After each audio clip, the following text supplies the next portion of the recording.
Les colibris, c'est un petit orchestre qui réunit des enfants sourds. Par exemple, moi je suis sourd, je suis appareillé depuis ma naissance. Qu'est-ce qu'entend un enfant sourd? Qu'est-ce qu'il entend moins? À quoi il est sensible? Super.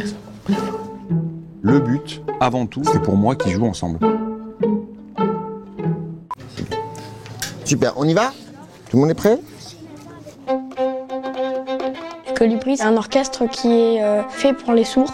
Par exemple, moi je suis sourd, je suis appareillé depuis ma naissance. La baguette, l'archet, les doigts, la partition. Au début, je galérais complètement.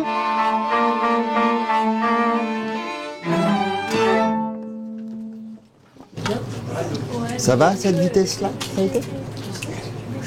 Mon fils, il est né sourd profond. Moi, je suis musicien et je l'ai vite sensibilisé aux vibrations autour du piano. Et après, plus tard, il a commencé à jouer du violoncelle. Est-ce que quand vous jouez, vous entendez les flûtes, comme vous êtes loin? Ce qui est normalement pas possible, en fait, quand on porte un implant, hein, parce qu'on a une définition auditive loin d'être comme la nôtre. Et puis, ça lui a fait un bien fou en avançant à son rythme, voilà, avec cet instrument qui vibre contre lui. Et on a commencé comme ça avec 3 enfants sourds, dont mon fils. Et petit à petit, ça s'agrandit.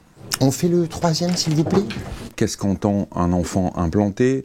Qu'est-ce qu'il entend moins? À quoi il est sensible? Avec des chercheurs, on a inventé ce système où il y a l'enfant sourd, il y a une sorte de jumeau-jumelle, donc c'est un enfant qui a le même âge, mais qui est normo-entendant, comme on dit dans le jargon médical. Quand j'ai des difficultés, je peux suivre sur Suzanne, parce qu'elle a souvent la même partition que moi. On y va? Et puis, on ajoute un parrain ou une marraine. Super. C'est musicien professionnel et qui joue du même instrument.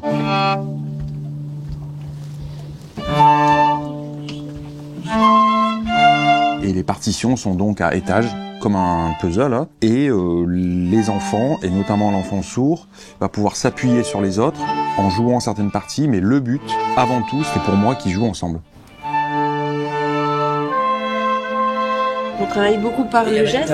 J'essaye aussi de le faire dire sur mes lèvres quand j'ai son attention, qu'il ait le nom de l'heure notamment. Et beaucoup respirer, beaucoup se regarder.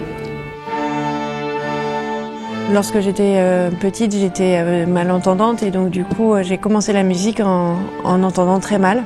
Donc effectivement, c'était une manière de boucler la boucle et de transmettre ce que j'avais ressenti à ces moments-là.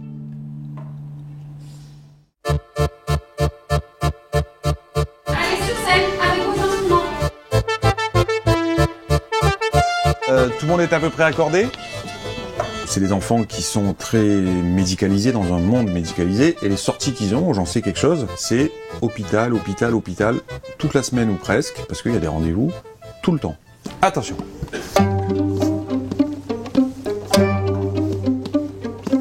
Là, ils font autre chose, une activité. Ça leur fait faire des progrès dans le langage, l'écoute, la parole.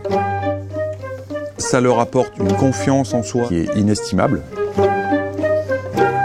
Et l'idée, c'est que d'autres conservatoires puissent s'emparer de ça parce que on voit ce que ça peut marcher et il n'y a pas de raison que d'autres n'en profitent pas. Ça leur ouvre des portes et tout ce qui peut ouvrir des portes à un enfant, c'est important. J'avais l'habitude de jouer toute seule ou avec ma prof et là maintenant on joue à plusieurs. Donc moi je trouve que c'est plus joli aussi quand on joue à plusieurs, on peut s'entraider.